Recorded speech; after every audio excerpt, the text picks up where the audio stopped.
Assalamualaikum warahmatullahi wabarakatuh. Good morning, everyone. Welcome to our presentations today. We are from Group 6, consists of two members.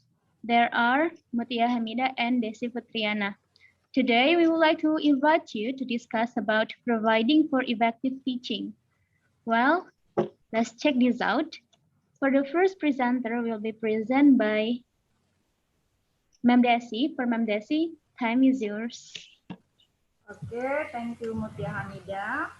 Okay, we will begin our explanation. First one is about what is factors for some effective teaching. There are a few factors that influence effective teaching that the environment work of effective teaching, such as institution, teaching process, teachers, and also learning process. We begin with the institution. Institutions should have the strategic plan that will guide them to doing the learning and teaching process. So the teaching and learning process will be effective and efficient. The first one is vision. Institutions should have vision in this vision is the statement of where language program is going in long term. And the second institution should have mission. Mission is a description, the institution vision in specific. And next institution have purpose and goal. Purpose means the basic reason for the institution existence and also the goal. The goal is what the learning and teaching process will be reached. And the last one is value. And the next we will see what is the indicator, what is the institution have or should have in indicator that will be described what the institution is good or good enough or not. For example, institution have clearly state what is the educational goal of them. And the second, the institution have well planned in program. So they have a clearly program that will be doing or will be conducting their learning and teaching process. And the third is the institutions have conducting processes for determining educational needs in the school. This is needed because the learning and teaching process without this defining will be ineffective. And the last one is there is a commitment to learning and expectation that students will do well. Okay, now we move to what is the institution have to provide opportunities for teaching development. The first one is the institution should giving opportunity to the teacher to follow conference participants. The institution could open uh, library what is teacher needs to develop their proficiency, skill, and knowledge. And the second is workshop and seminar. The institution can give or can open the workshop and seminar for the teachers or the staff that interested their needed. And the next is field observation. Field observation is the teacher make the small research in what in their teaching. And the next is project work. Project work it could be like make material development, making video, and another project work. Okay, and then is action research. supervision can be doing by the teacher in their learning and teaching process. And the last one to know about teaching on a daily basis. So the teacher could make, for example, like the teacher diary and so on. Next, about the teaching context supporting an institution. But this about the what is the institution have to do to support teaching and learning process. For example, size and substructure. Size and substructure mean that the teacher should develop if the size of a school and its administrative structure influence in many aspects of teacher work. For the big school, they should have staff that balance with the number of the teachers. And then support staff is needed by the institution because teachers should develop their teacher sense. The next is equipment. Equipment is have a crucial influence in teaching and learning process. And then teacher workspace. Teacher workspace is the place where the teacher could be used in when they, for example, making the material for the learning and also work with the other teachers and so on. And then teaching facilities. The institution should have teaching facilities to support teaching and learning process. For example, in facilities like Wi-Fi and then multimedia room, uh, language room, and etc. And the last one is class size. Class size is really important because it will be influence how the class, how the learning and teaching process will be going on. If the class size is small, with the number of the learners, it will be difficult to get the effectively learning process. Next is about how to maintaining good teaching process. A few ways that could be used to maintaining good teaching process, for example, the observation. Observation, it will be help to know what is needed, what is or what will we do in teaching and the second is share planning. The teacher can share planning with the other teachers what will be doing in learning and teaching process. So it will be help them to doing appropriate way in teaching material to the students or the learner. And the third is in the identification and resolution of problems. Get the effective teaching and learning process have to overcome all the problems that will be give the best effect for the teacher, for the learning and learning process. So it will be so it will need for the teacher to identify what is the problem faced by the learner, and then monitoring is needed to maintain the good teaching process. Monitoring could be doing by the stakeholder of the school or the institution. And then is self-study of the language program. The teacher To maintain good teaching process, self-study what is the program will do in the teaching and learning process. So it will not make different assumption. And the last one is documentation and sharing of good practice.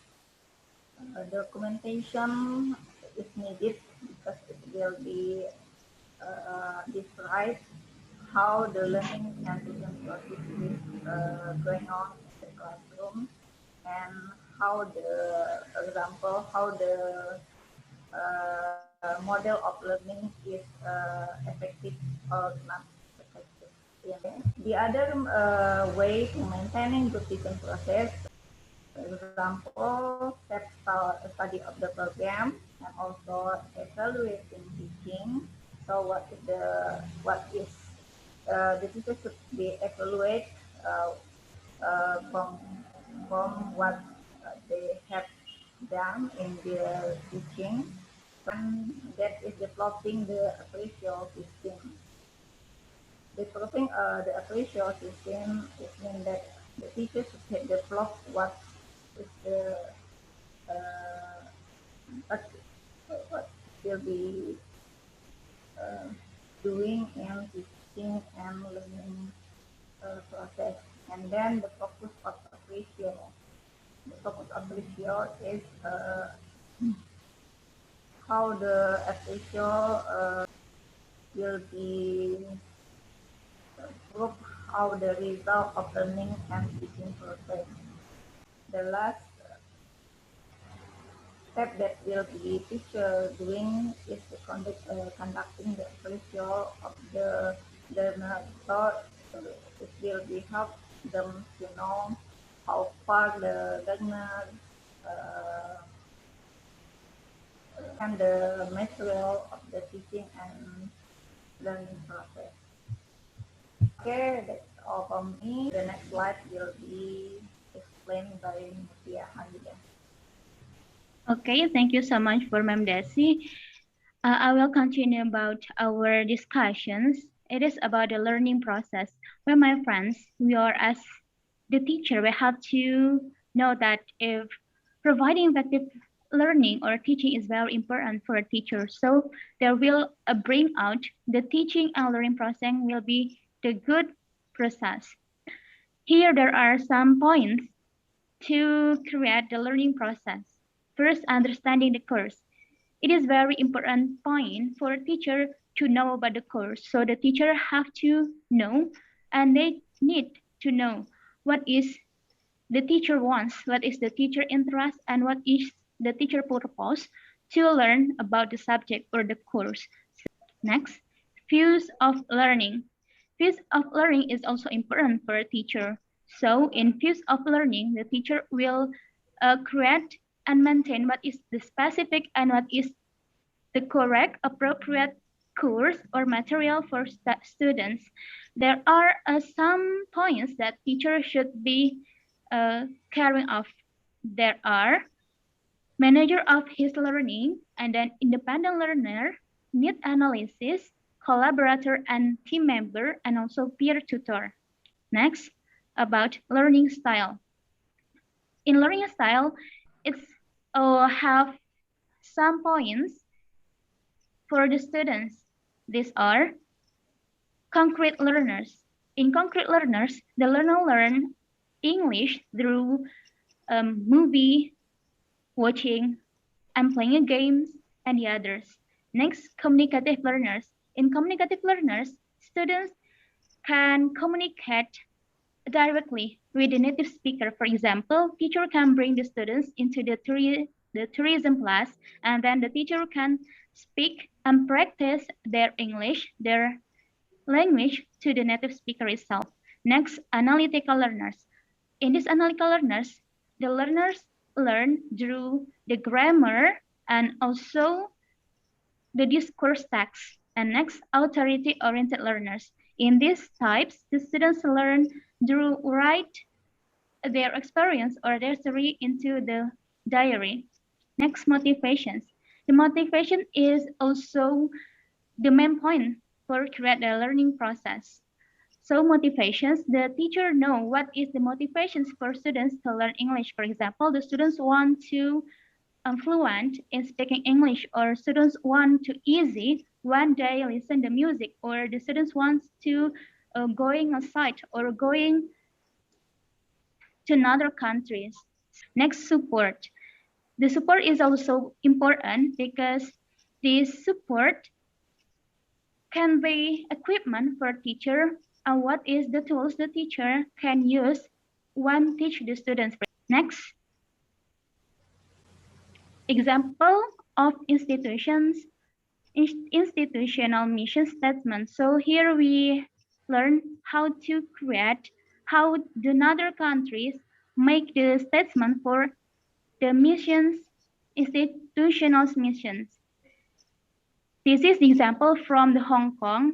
The goals of the Department of English are to promote effective learning and teaching of English, and the learning and the practice of professional communication skills in the city university and in the community, to provide leadership in language and education in Hong Kong and region. So here the government want to create English as the communicative, so they can communicate with English.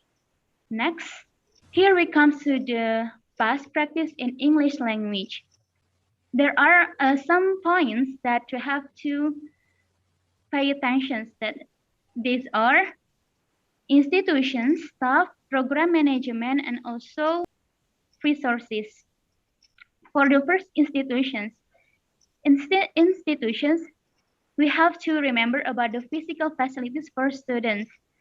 For example, like clean and safe class for students when they learn a language. Next, a classroom are not overcrowded. So it is very important that the teacher have to pay attention. Don't make the class become so noisy, because it will disturb them when they learn a language. Next, about the staff. Teaching staff, support staff, and staff development. For teaching staff, the staff should know about what is the students need, and then the support staff, the government know what the good salary or equivalent salary for the staff itself. Next, staff development. For staff development, the government or the stakeholder can make some a training for the staff that can support them to create good design. Next, program management. In program management, there are curriculum, design and implementations of curriculum, documents of curriculum, and also assessments of students' progress. Curriculum. The curriculum should be in a good and correct way that can support the students, and appropriate materials, and also the methods for teaching the students, and design and implementations of the curriculum. And next, the last about the resources. In the resources provides instructional materials to facilitate successful language learning.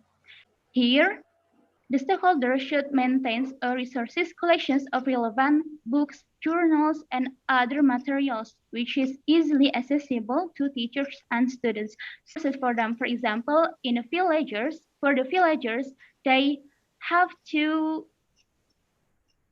need the appropriate materials or resources that can they learn like the other students. Next, we come to assessment criteria for teaching practice. There are some steps for assessment criteria for teaching. First, plan for effective teaching of adult learners. In here, the designer have to maintain, and they have to carry out what is the student's interest, what is the student's needs, and what is the student's gaps. So after they know about this point, they can make him plain that it will be the appropriate materials for students. Next, demonstrate classroom teaching skill.